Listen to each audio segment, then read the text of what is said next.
Doctor Mohammad Yunus নিঃসন্দেহে এই মুহূর্তে বাংলাদেশের জন্য তিনি যে কাজগুলো করছেন এগুলো প্রশংসার সর্বোচ্চ লেভেলের দাবি রাখে, তাই না?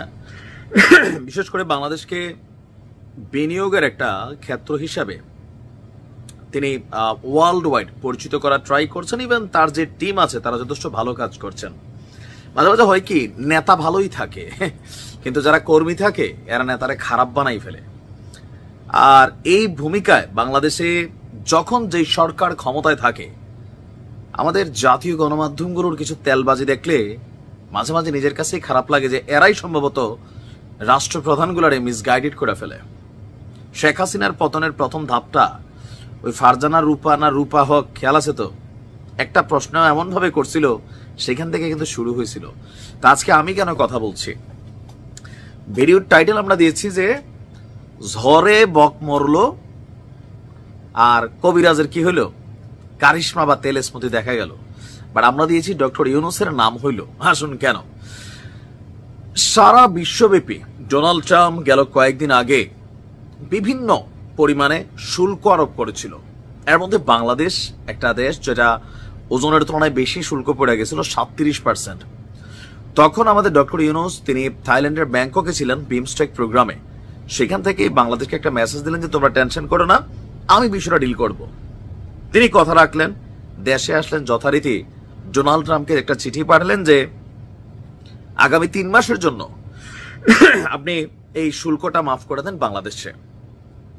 ডক্টর ইউনূসের সাথে সাথে পৃথিবীর যে সকল দেশগুলো এই ধরনের শুল্কের আওতায় পড়লো তারা প্রত্যেকেই ট্রাম্পের কাছে চিঠি পাঠানো শুরু করলো। আর সেই চিঠির জেরে আগামী 90 দিনের জন্য আপনার সারা পৃথিবীতে চীন ছাড়া যতগুলো রাষ্ট্রের উপর ডোনাল্ড ট্রাম্প শুল্ক আরোপ করেছিল সেখানে তিনি মাফ করে দিলেন। আমাদের দেশের গণমাধ্যম কি দিল, ডক্টর ইউনূসের অনুরোধ রাখলেন ট্রাম্প, ডক্টর ইউনূসের অনুরোধে শুল্ক মাফ করে দিল ট্রাম্প। ভাই ঠিক আছে, ইটস এ পার্ট নাকি? আচ্ছা, ট্রাম্প কি বলছে? তিনি তার মালিকানাধীন সামাজিক মাধ্যম যে ট্রুথ, সেখানে লিখছেন বিশ্ববাজারের প্রতি চীন যে অসম্মান দেখিয়েছে সেটির ভিত্তিতে আমি চীনের উপর শুল্কের পরিমাণ 125% উন্নীত করেছি, যা কালকে থেকে কার্যকর হবে।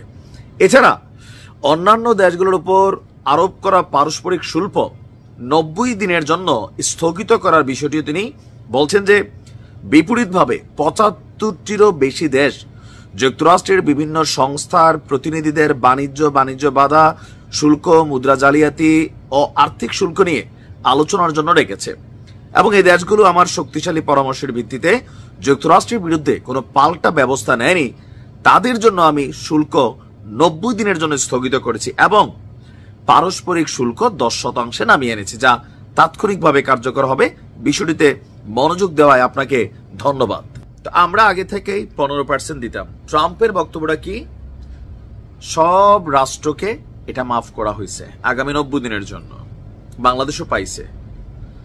আমাদের দেশের গণমাধ্যমে বা ডক্টর ইউনূসের যারা ফ্যান ফলোয়ার আছেন তারা বিষয়টাকে এমন ভাবে প্রচার করেছেন যে ডক্টর মোহাম্মদ ইউনূসের এক চিঠিতেই সারা পৃথিবীর ট্যাক্স মাফ করে দিচ্ছেন ডোনাল্ড ট্রাম্প।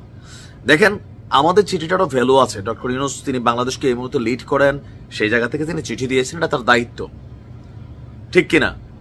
বাট আমরা বিষয়গুলোকে যেভাবে ফাপাইয়া ফুলাইয়া তেল মাইরা গাছে তুলে ফেলি, একজন মানুষ তার যে গতি থাকে, তার যে ট্র্যাক থাকে, সেটা থেকে সরে যাওয়ার জন্য যথেষ্ট। আর বিশেষ করে আমরা এখানে গণমাধ্যমের ভূমিকাটা নিয়েই কথা বলবো, যে আপনারা এই ধরনের হেডলাইন করার সময় একটু হিসাব করা করবেন, কারণ এগুলো নিয়ে আবার পাল্টা কাউন্টার হয়। কয়েকটা পত্রিকার হেডলাইন দেখে আমিও ঢুকছি, ভাবছি যে না যাক আলহামদুলিল্লাহ ডক্টর ইউনূস খেলা দেখাই দিল, আমার হেডিং অনুযায়ী বা কাম সেরে দিল, কিন্তু পরে দেখেছি বিষয়টা অন্যরকম। তবে হ্যাঁ, ওই আমাদের চিঠিটারও একটু ভ্যালু ছিল না তা না, অবশ্যই ছিল। বাট ডক্টর ইউনূসের চিঠির প্রেক্ষিতে ট্রাম্প শুল্ক মওকুফ করছে বিষয়টা কিন্তু ওইটা না। তারপরও বাংলাদেশের পক্ষ থেকে আমরা ধন্যবাদ জানাই ট্রাম্পকে, যেমনটা জানিয়েছেন ডক্টর ইউনূস যে বাংলাদেশের উপর শুল্ক আগামী 90 দিনের জন্য স্থগিত করায় তিনি ধন্যবাদ জানিয়েছেন। বাংলাদেশের পক্ষ থেকে আমরাও ধন্যবাদ জানাচ্ছি। ভালো থাকুন।